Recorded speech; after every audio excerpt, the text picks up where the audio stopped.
All right, what about this shift in the Western worldview? The Western worldview has been shifting towards a more open posture towards other worldviews. Although we need not uncritically embrace all worldview shifts as beneficial, hopefully we've gotten that by now, but I think we'll probably need to learn a little bit more about that in the future. We often cannot accommodate new knowledge without being willing to consider stretching or replacing traditional paradigms. Yeah, this is something that Thomas Kuhn, us for science, dealt with. That sometimes we're stuck in a particular paradigm we can't get out, right? And so it has to be replaced with another one. And oftentimes the old fogies who are stuck in it never get out of it, and it's the younger people that have to replace it and move on from it, right? Yeah, but sometimes it's those old fogies that instill in it their predecessor or their successor, and that successor comes back and says, "Hey, you were right the whole time," and that upends the whole thing, and I don't appreciate that. All right, so this shift among scholars, and he says, resistance or not, a shift in worldview has been occurring, he tells us. So notice now he's going to talk more about this view with regard to miracles, and he's suggesting here that there's been a shift. Right, in Hume's day, it was, let's condemn them, they don't exist. Let's throw them in insane asylums. Let's define them away, that kind of stuff.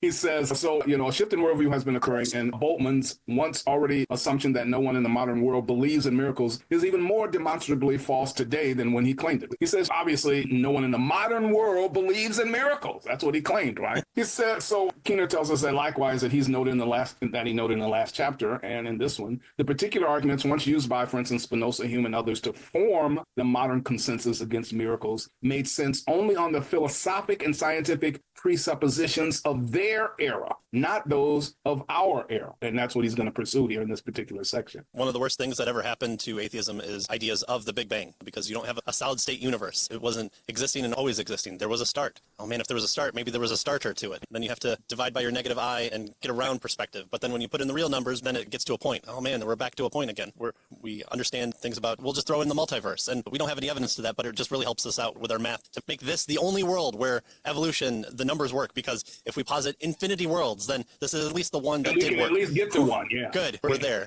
Yeah. What's the evidence? Do we observe them? No, but they have to be there for our assumptions. This is me grabbing at my straws. I'm getting there. Just give me enough of them.